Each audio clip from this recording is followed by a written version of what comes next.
vamos a tener la continuación en el Evangelio de Lucas, en el capítulo 5, desde el verso 36 al 39. Bien, en este texto que vamos a tratar, los versos 36, 37, 38 y 39 del capítulo 5 de Lucas, tenemos que tener presente todo el contexto de lo que se ha venido enseñando, todo aquello en el marco en que se encuentra. El marco general de todo esto es el plan de salvación.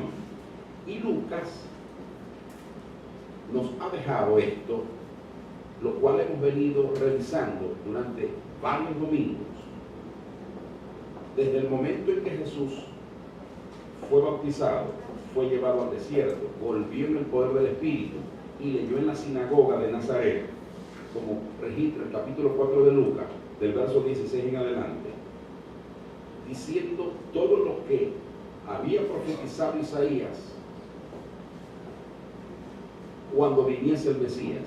Todos los detalles que registra Isaías 61 eran las características que debía manifestar la persona del Mesías. Y Jesús, cuando leyó todo eso, dijo: hoy se ha cumplido esta profecía delante de vuestros ojos. Y a partir de allí comenzaron una serie de eventos para la demostración de Jesús como el Mesías. Lo leyó, luego lo demostró cuando estuvo en la sinagoga de Capernaum, que lo vio un endemoniado. Por supuesto, el demonio, cuando lo vio, dijo: sabemos quién eres, el Santo de Dios. Y él lo mandó a enmudecer y lo echó fuera. Todas estas cosas lo registra Lucas. Y un texto muy interesante e importante es el verso 17 del capítulo 5. Esto para que nos ubiquemos en el contexto de todo lo que vino diciendo después Jesús. Aconteció un día que él estaba enseñando y estaban sentados los fariseos y doctores de la ley, los cuales habían venido de todas las aldeas de Galilea y de Judea y Jerusalén, y el poder del Señor estaba con él para sanar. Fíjense que este texto nos informa sobre todo este gentío que conformaba el poder religioso, los líderes espirituales de Israel, que interpretaban y enseñaban la ley al pueblo.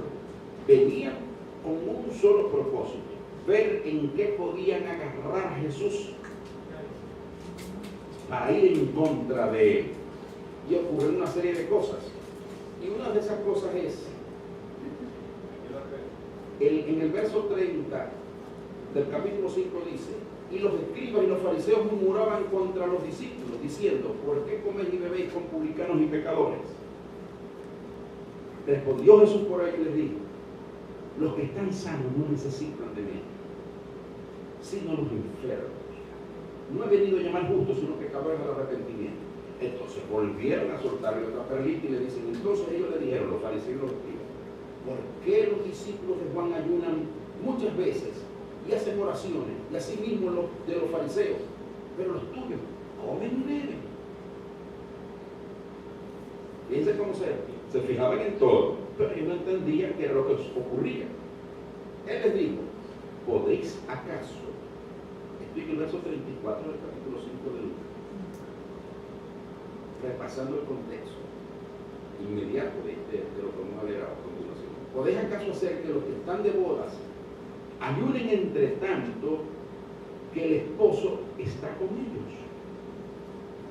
Mas vendrán, oiga este texto, vendrán días cuando el esposo les será quitado. Entonces, en aquellos días, repito otra vez, días, ayunarán. Les digo también una parábola, fue a renglón seguido, que es el texto que nos ocupará en este momento. Nadie corta un pedazo de un vestido nuevo y lo pone en un vestido viejo, pues si lo hace, no solamente rompe el nuevo, sino que el remiendo sacado de él no armoniza con el viejo. Y le vuelve a decir lo mismo, pero con otras palabras y en otro relato de la misma parábola. Y nadie echa vino nuevo en odres viejos. De otra manera, el vino nuevo romperá los odres y se derramará, y los odres se perderán.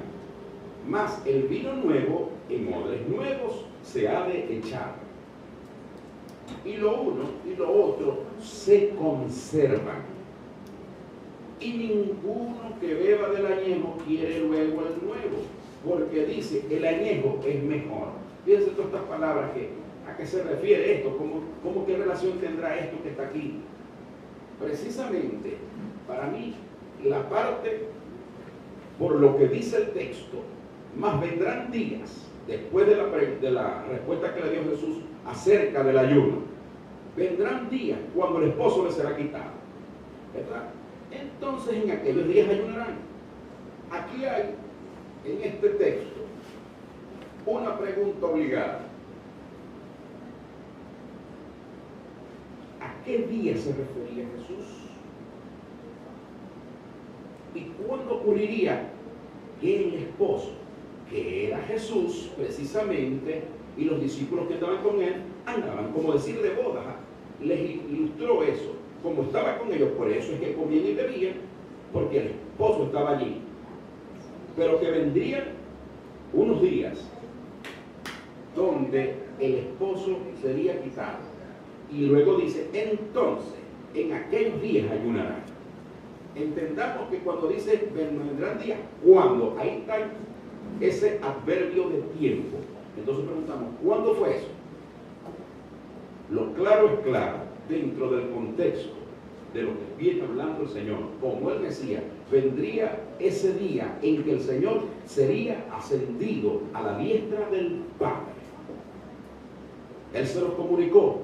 Y si cuando vamos a Lucas y al libro de Hechos, que también escribió Lucas, inspirado por el Espíritu de Dios, nos relata el primer capítulo, los primeros versos, de que cuando el Señor resucitó, estuvo después de la resurrección 40 días con sus discípulos, dándole las instrucciones preliminares, porque ya sería quitado.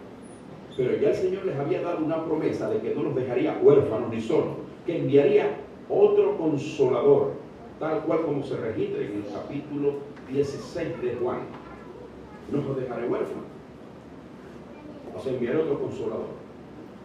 Y ellos esos días estaban tristes, pero era conveniente, como se los dio, se les conviene que yo me vaya, si no, no vendría el Consolador, el Espíritu Santo. Cosa que ocurre el día de Pentecostés. Por eso es que antes de irse, les encarga rigurosamente, no se me muevan de Jerusalén, esperen allí la promesa que oísteis de mí, enviará el Padre. ¿Para qué? Iban a ser revestidos de poder para ser testigos en Jerusalén, en Judea, en Samaria, hasta el último de la tierra. Vendría el momento en que sería quitado el esposo.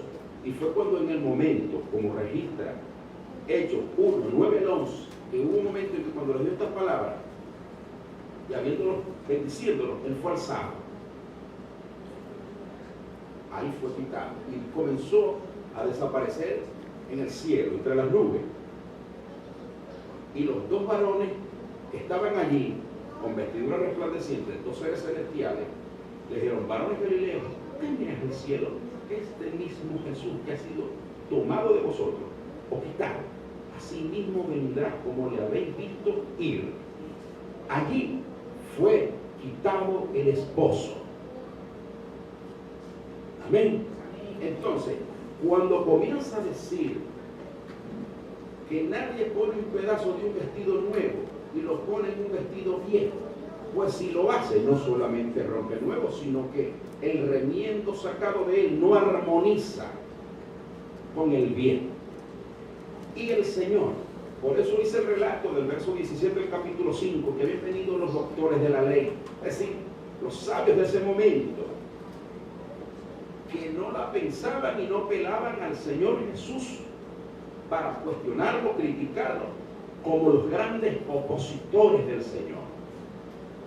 Y uno de los textos con el que finaliza el Señor Jesús en la sinagoga de Nazaret dice: y a predicar el año de la buena voluntad del Señor. Allí cerró el libro. Eso continúa, pero como Él vino precisamente en ese momento, como el siervo sufriente de Jehová, y a las ovejas perdidas de Israel, como dice Mateo 15:24,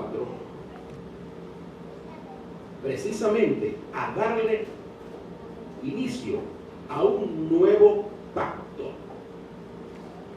Y es por eso que está hablando aquí de lo nuevo y de lo viejo. Y más claro, por ejemplo, lo podemos conseguir en el libro de los Hebreos. ¿Qué dice Hebreos?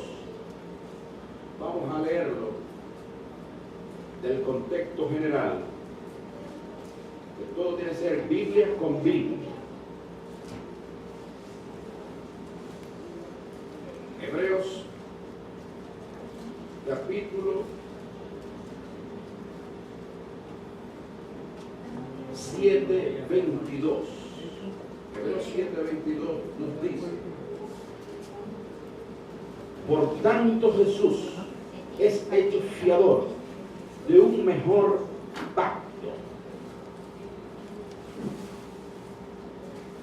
Hebreos 8:6 en adelante le dice: pero ahora tanto mejor ministerio es el suyo, cuanto es mediador de un mejor pacto, se repite, establecido sobre mejores promesas, porque si aquel primero hubiera sido sin defecto, ciertamente no se hubiera procurado lugar para el segundo, porque reprendiéndolos dice: he aquí vienen días, dice el Señor, en que estableceré con la casa de Israel y la casa de Judá un nuevo pacto,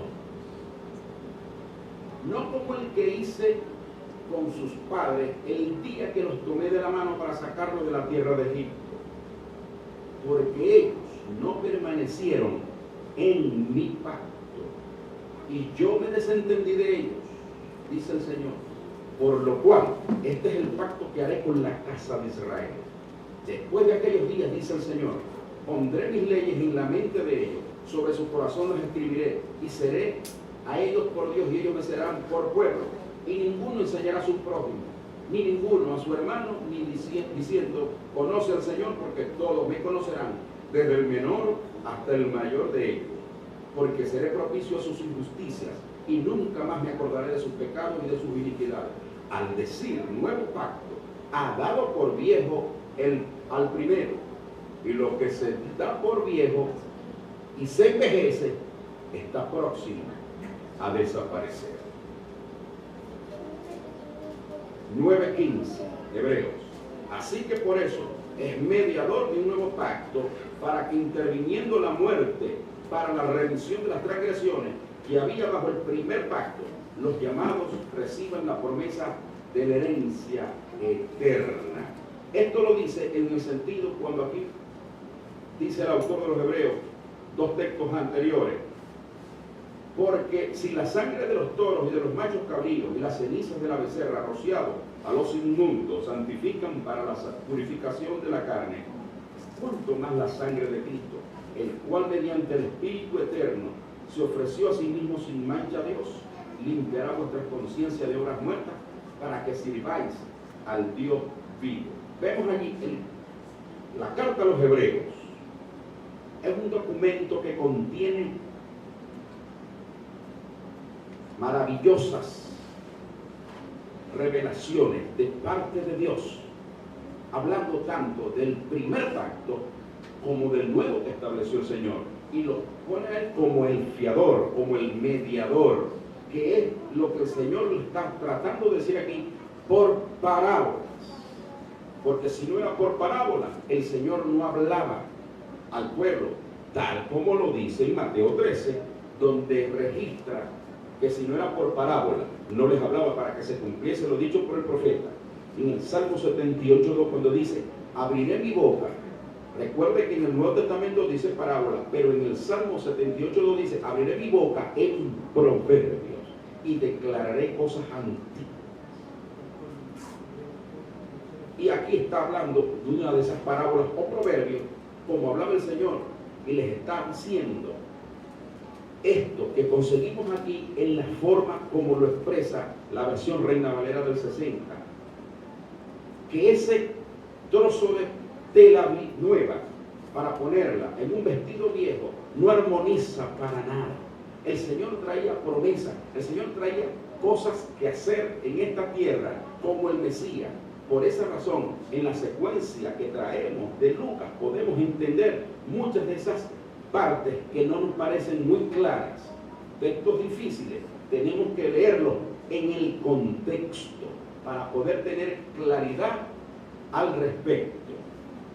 Y una de las cosas que me maravilla que está ocurriendo en estos tiempos, que yo he escuchado a personas decir que el vino nuevo son estas nuevas cosas que se están viendo con el movimiento neopentecostal. Dicen que ese es el vino nuevo, incluso hay iglesias que tienen ese nombre. Varias iglesias en Maracaibo, en otras partes del país, fuera del país, vino nuevo. Entonces, llaman odres viejos, por ejemplo, como he escuchado algunos que dicen que son odres viejos porque todavía toman Santa Cena, porque todavía bautizan en agua. ¿Se están fijando? Porque hay un texto en hebreo que está muy mal interpretado, cuando dice que ya estas cosas son los rudimentos de la doctrina y hay que seguir adelante. Claro, eso es básico y eso no se puede echar a un lado. Hay que seguir practicando porque ya el Señor lo estableció. Cuando habla de la Santa Cena o de la Eucaristía, de la Cena del Señor y del bautismo en agua de los que creen, para testimonio a todos. Uno, para darle a entender a la gente que uno ha creído de verdad. El bautismo se realiza en un acto público donde se sumerge el hombre viejo y nace el nuevo. Eso es simbólico, como lo dice Colosenses, para la vida nueva que el Señor nos ha llamado.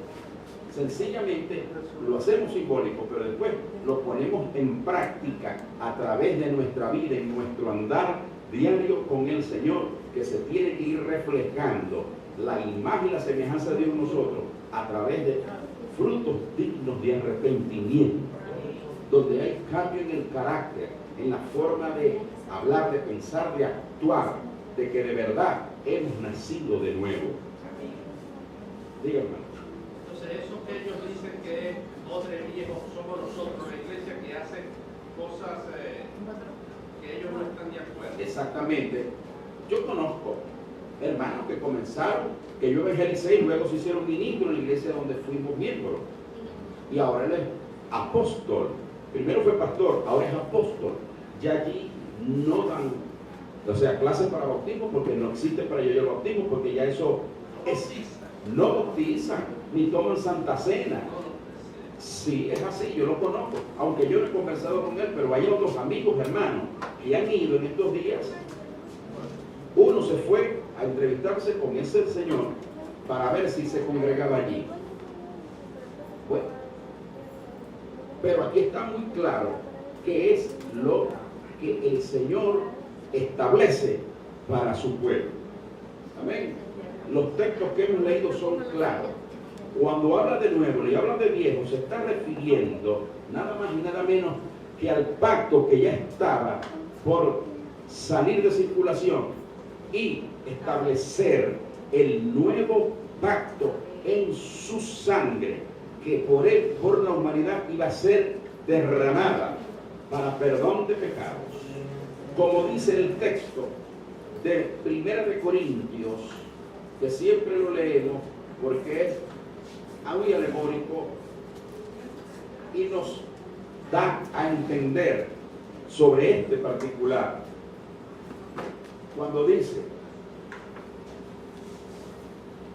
esta copa es el nuevo pacto en mi sangre. hacer esto todas las veces que la bebieren en memoria de mí. Amén. Y si esto lo hacéis siempre que la tomen, la muerte del Señor anunciáis. Amén. Era el nuevo pacto. El nuevo pacto tiene mejores promesas. Y Jesús, como el Mesías, como Dios, porque Lucas es lo que él hace en su propósito como el autor del Evangelio, que lleva su propio nombre, era demostrar que Jesús es el Mesías y es Dios. Todas las cosas que ocurren a partir después de su bautismo en agua, cuando él leyó Isaías 61 en la sinagoga que se le dio allí como la persona que viene el día de reposo, el sábado, y se le dio el rollo del profeta Isaías y leyó todo lo que nosotros conseguimos en el capítulo 4 del verso 18 en adelante. A predicar buenas nuevas a los pobres, a vendar los corazones abatidos, a dar libertad a los cautivos, a poner en libertad a los oprimidos y a predicar el año agradable del Señor. El año agradable del Señor es este paréntesis que estamos viviendo, tal cual como lo dijo el pastor Roberto Conis cuando enseñó la serie Eventos del Porvenir, que abrió para esta dispensación que lleva 2000 y tantos años.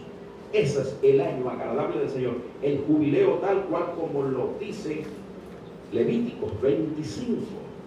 Todo está en la Escritura. Por eso es que decimos que la Biblia interpreta a la Biblia. No porque se nos ocurre que así dice y así me parece. No.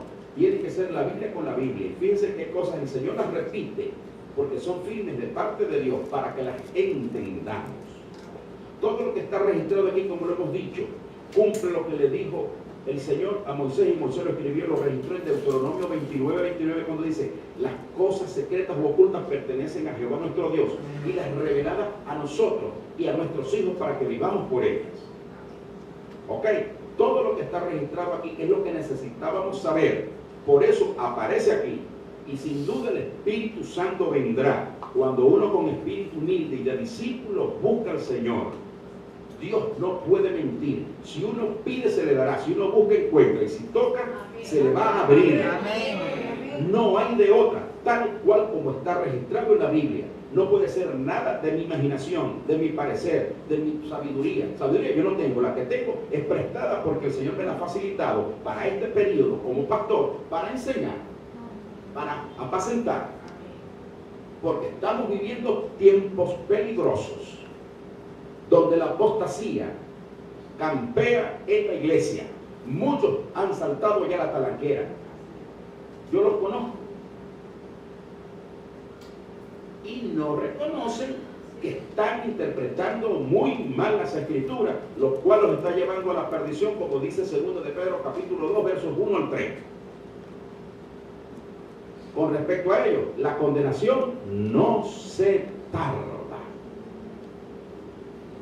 El Señor en esto es contundente. No va a tener por inocente al culpable ni al culpable por inocente. Debemos ser diligentes al estudiar las Escrituras.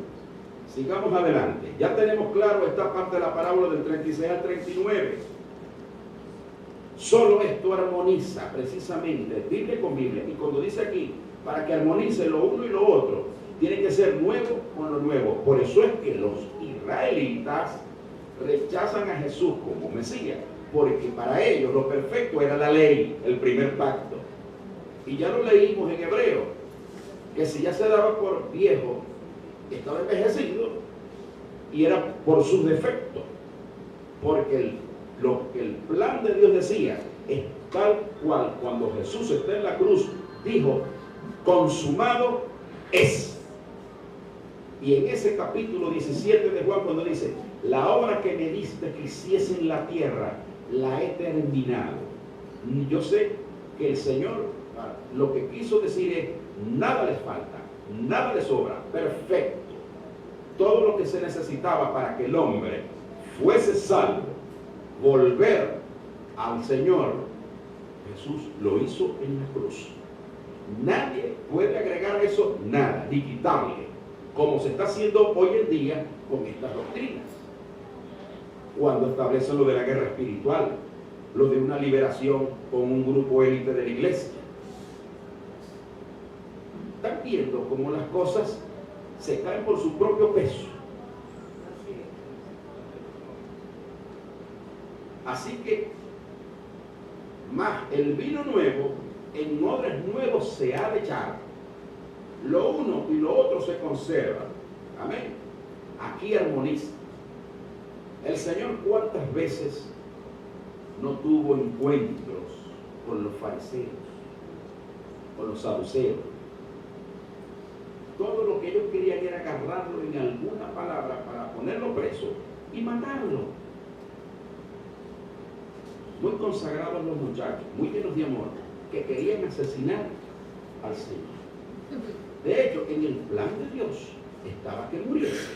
Amén. Porque la paga del pecado es muerte.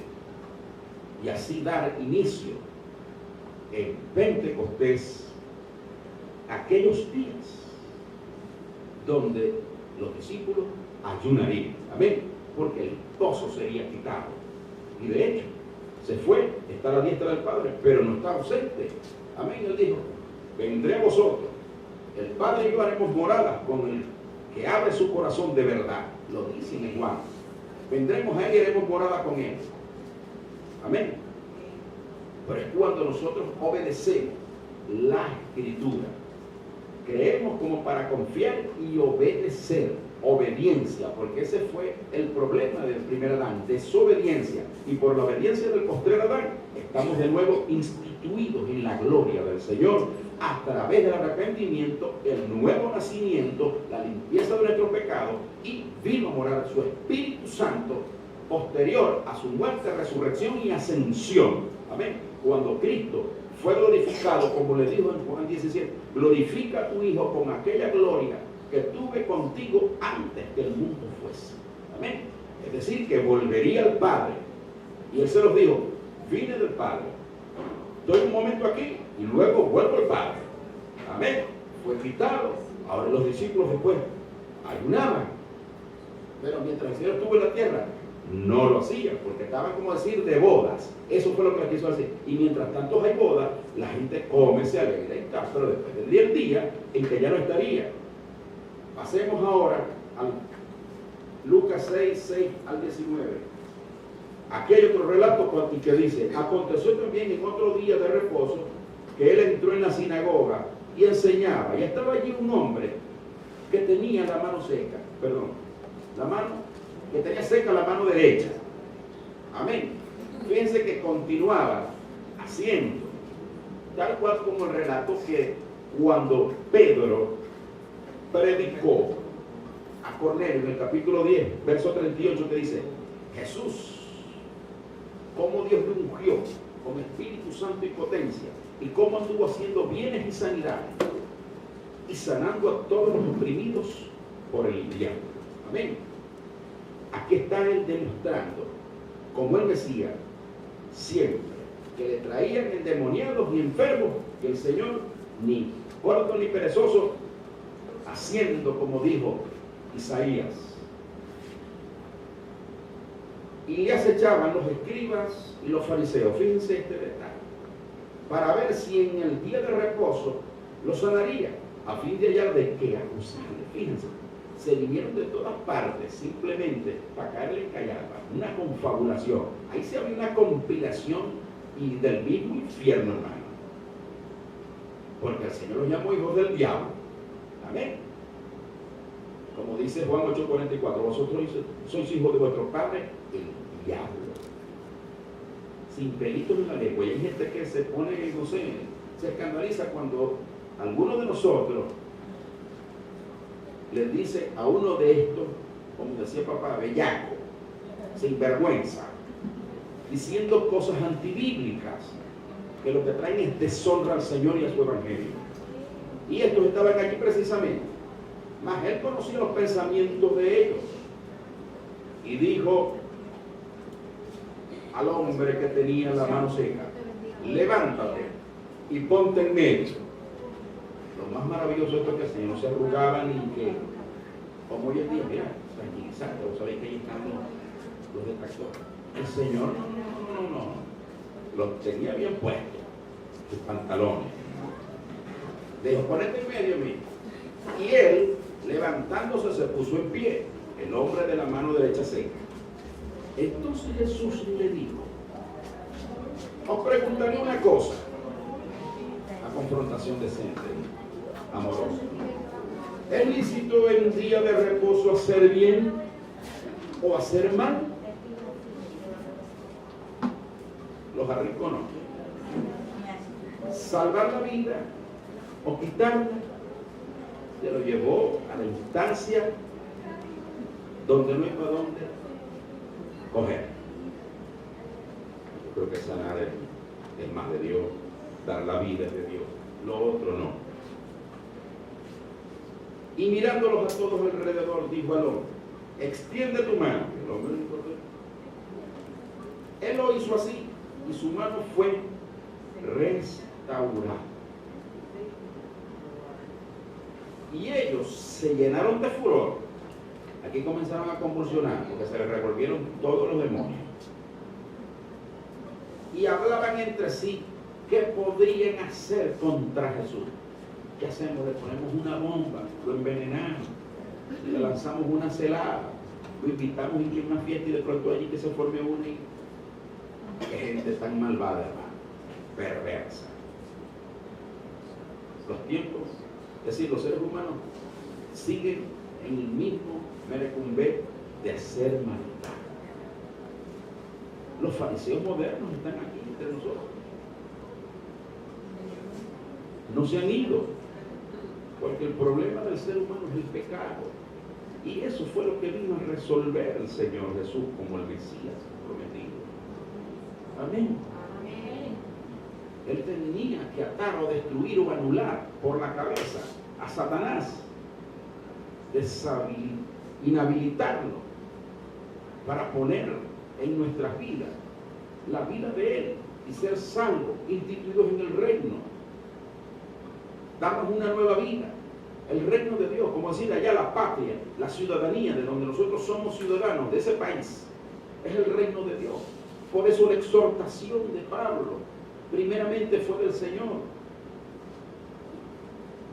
que entremos por la puerta estrecha, por el camino angosto, que pocos son los que entran y andan por allí, y pocos son los que se salvan que entran por allí, y no por el camino ancho y espacioso, que muchos entran por allí y no quieren salir y llevan la condenación.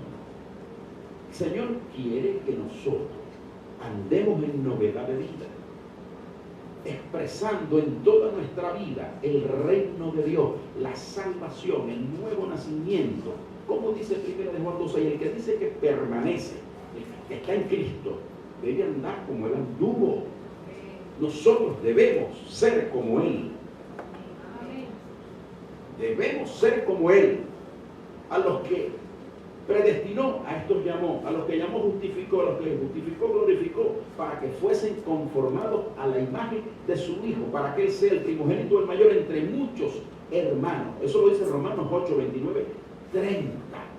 Debemos ser otros Cristos nosotros, en el sentido de la vida, del testimonio, del carácter que hay que expresar para vivir en amor, de verdad y no de palabras solamente, para que todo lo que el Señor vivió, nosotros también, y seamos juntamente con Él, verdaderamente coherederos de Él, con Él y herederos de Dios.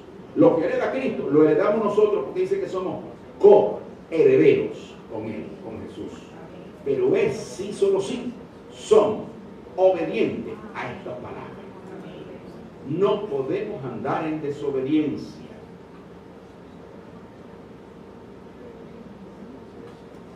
Y así que la mano de aquel señor que estaba allí en la sinagoga, en ese momento fue sanada, en día de reposo.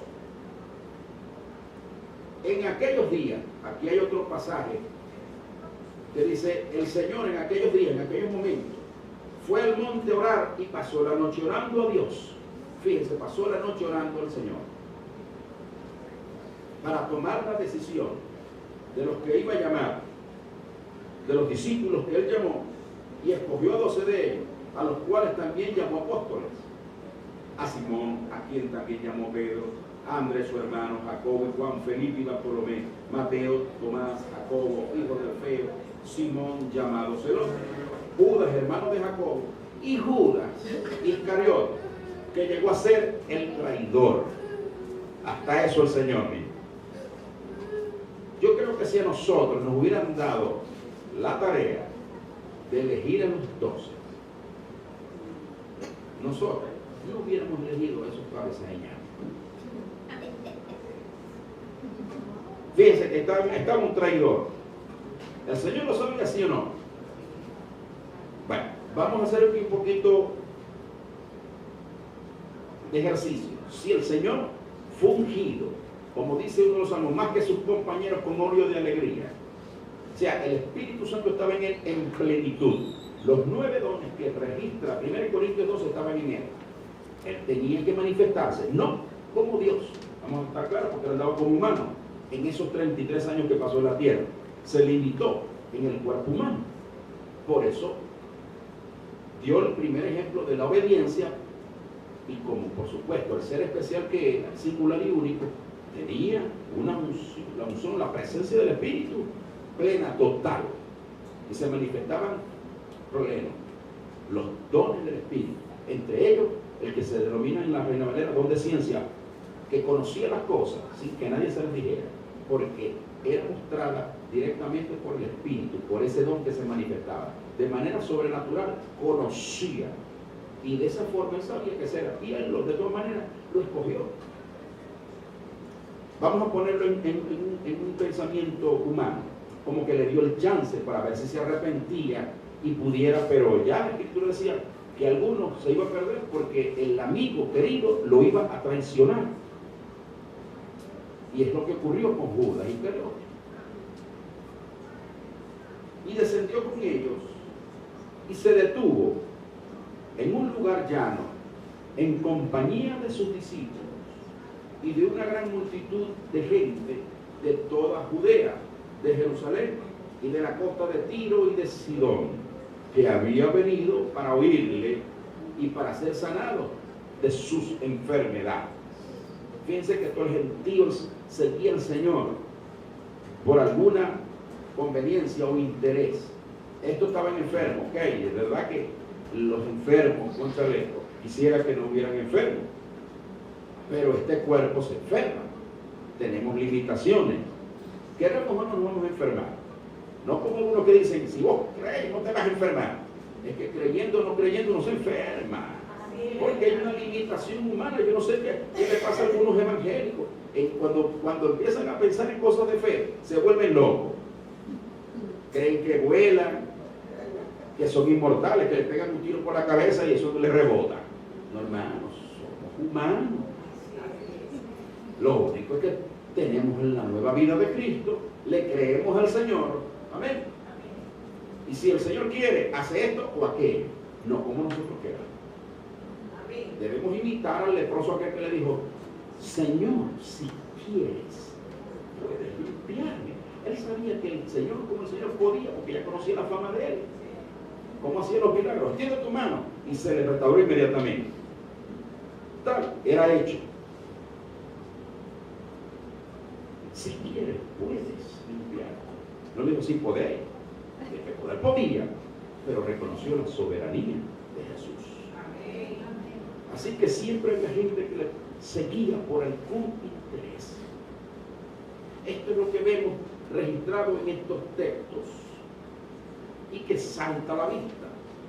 Y el verso, y los que habían sido atormentados, los otros, la otra especie de enfermos, de espíritus inmundos, eran sanados. Sí, los posesos, como dice la profecía de Isaías 61, les predicaba para que fueran libres de la esclavitud del pecado, sacarlos de la cautividad del pecado, a poner en libertad a los cautivos y luego a darle libertad a los oprimidos o los triturados por la posesión demoníaca, como el gadareno, y como dice aquí, y algunos eran atormentados y poseídos por espíritus inmundos. Y toda la gente procuraba tocarle, porque poder salía de él y sanaba a todos. A todos. De esto es lo que da testimonio, como les decía hace rato, Pedro cuando predicó en la casa de Cornelio. Cómo ungió Dios con Espíritu Santo y potencia a Jesús de Nazaret, que anduvo haciendo bienes, sanidades y sanando a todos los oprimidos por el diablo, liberando. Amén. Que el Señor nos ayude siempre a entender y a mantenernos, como decimos en criollo, en la onda de cómo ver, interpretar correctamente las Escrituras para que nuestros pies no resbalen y nos mantengamos firmes en la sana enseñanza del Señor. Amén. Amén. En la vuelta de estos 40 años que yo ahora he visitado la iglesia, no es mucho, pero es el tiempo que estuve en el desierto, es el tiempo que llevo yo en el desierto de esta tierra, peregrinando. Pero he visto disparates, hermanos, y yo he visto que en este tiempo es que Dios ha venido corrigiendo cosas, y no solamente entre nosotros, entre otras partes también estoy seguro, porque el Espíritu Santo es solícito para preparar a la novia del Cordero. Porque nosotros estamos muy pronto de ir, de salir de esta tierra. No lo olviden, hermanos, que estamos en la hora del arrebatamiento. Como dice Lucas, erguidos vuestras cabezas, porque nuestra redención está cerca. Dios nos continúe bendiciendo, hermanos. Amén.